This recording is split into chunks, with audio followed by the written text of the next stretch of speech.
这是中国历史上统治时间最长的王朝。传说周朝建立之前，周文王姬昌曾给姜子牙当了一回车夫，于是就有了文王拉车800步，周朝天下800年的传说。那么周王朝到底为什么能够延续长达800年之久呢？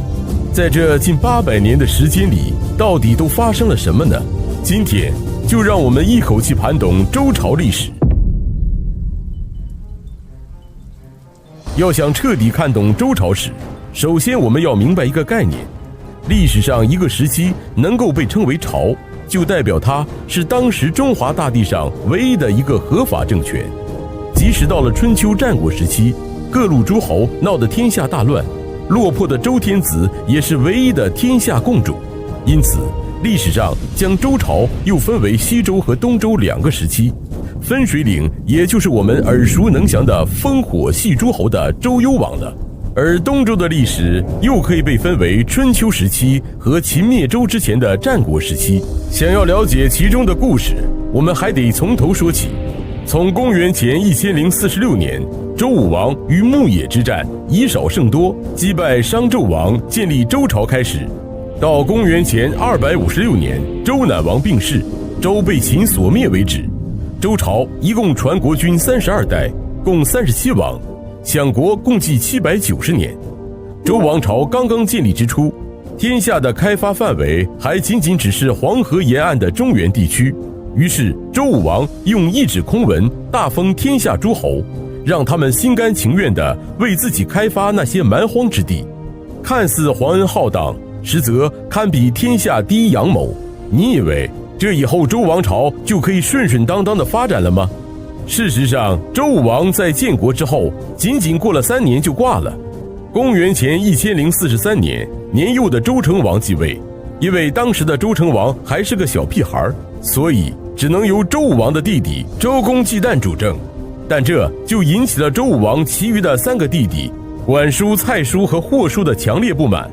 本来这3个人是被周武王派去看着商纣王之子武庚的，没想到最后却和武庚一起联合了东方的几个小国家，爆发了3监之乱，撼动了周王朝的根基。公元前1042年，为了巩固周朝的统治，周公亲率大军东征，以重兵沿武王伐纣的路线，直取朝歌，杀武庚，诛管叔，放逐蔡叔，贬霍叔为庶人。之后继续进兵东南，采用先弱后强的战术，攻灭9夷17国，进迁殷民于洛邑，用了3年的时间平定了3监之乱，史称周公东征。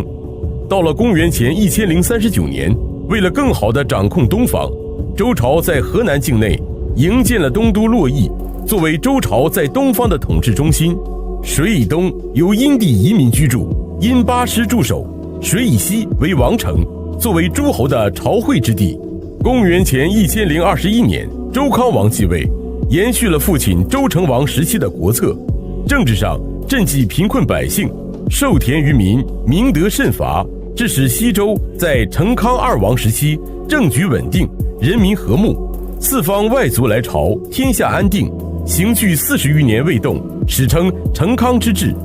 从公元前980年开始，周昭王以诸侯国为先锋，亲统大军渡过汉水，跨过长江，3次南征虎方、荆楚等地，大军经由唐，一路高歌猛进，直至江汉地区，收获颇丰。周军不仅打了胜仗，还缴获了大量的战利品青铜。但在周昭王第3次南征胜利班师回朝的时候，因为携带的战利品过多，以至于浮桥承受不住，突然垮塌。周昭王在混乱之中溺水而死，后人称之为昭王南征而不复。公元前977年，西巡第1人周穆王继位，他的名气可能还赶不上自己的座驾，那就是著名的穆王八俊。周穆王上位后发布了窘命，向朝廷官员重申执政规范，制定了墨、义、宾、公、大辟5行，励精图治，天下再度安宁，保持了昭王盛世的延续。公元前964年，周穆王西征，进兵养淤，周军大胜。由于周穆王对边疆少数民族采取的高压政策，致使周王朝在周边外族中失去威信。在两征犬戎之后，周穆王继续西伐，大军行至昆仑之丘，这是中国历史上最早有史料记载的中原与西域的文化交流。但酷爱出巡的周穆王也因此耗费了国家的巨额财富。等到公元前922年，周共王继位的时候，国家财政已变得异常空虚，经济难以维持，负债只能子偿。好面子的周共王为了维护天下共主的面子，只好将都城附近的土地都陆续分封给诸侯大夫，这就使得周朝能够直接支配的地域越来越小，周王朝的国势也开始衰落。公元前900年，周懿王继位，西周朝政日趋腐败，西戎开始侵略周朝边境，一度兵临镐京，北方翟人对齐州虎视眈眈，国人深受其苦。周懿王曾出兵北伐犬戎，但结果大败而归，在位8年后忧惧而终。周懿王死后，发生了一件足以改变中国历史走向的事情。周懿王的叔父姬辟方乘机夺走了太子的王位，并决心复兴周朝，史称周孝王。于是周孝王就在渭水之间的草原上开辟了一个牧场，用重金招募了一个叫妃子的人为他驯养战马。妃子因马养得非常好，而获封了秦地几十里的土地，这就是日后秦国的发源地。但周孝王没能实现振兴周氏的理想，就病死了。直到第9位君主周懿王在位的时候，周朝才勉强打了一次胜仗。周懿王派6军之师灭了太原之戎，一直打到于泉大获全胜，缴获战马1000匹，史称夷王伐戎。但他除了打仗厉害点，脑子却不太好使，听信晋国国君的谗言，烹杀了齐哀公。等到了公元前878年，周厉王在位的时候，周王室就变得更加荒诞了。为了维持王室的开销，周厉王横征暴敛，不仅加重了对劳动人民的剥削，还将社会财富和资源进行了垄断。什么树啊、水啊、空气啊，都是我的，你只要用了就得交税，谁给我交的钱多，谁就可以当大官。不出意外，这很快就导致了国人暴动，厉王只好逃出镐京，越过黄河，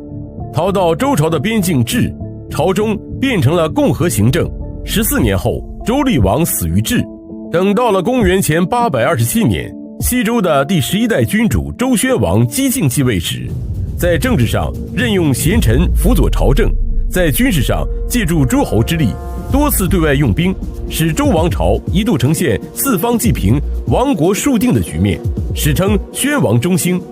但连年的征战也消耗了大量的国力，加上周宣王晚年独断专行，不尽忠言，致使宣王中兴最终昙花一现，周王朝还是没能走出衰落的局面。公元前782年，西周的最后一位君王周幽王继位。周幽王宠信小三褒姒，废了太子和皇后，还贬了自己老丈人申侯的爵位，这娘家人哪能咽下这口气？于是申侯就联合了犬戎，一起找周幽王算账，这就导致了镐京之战的爆发。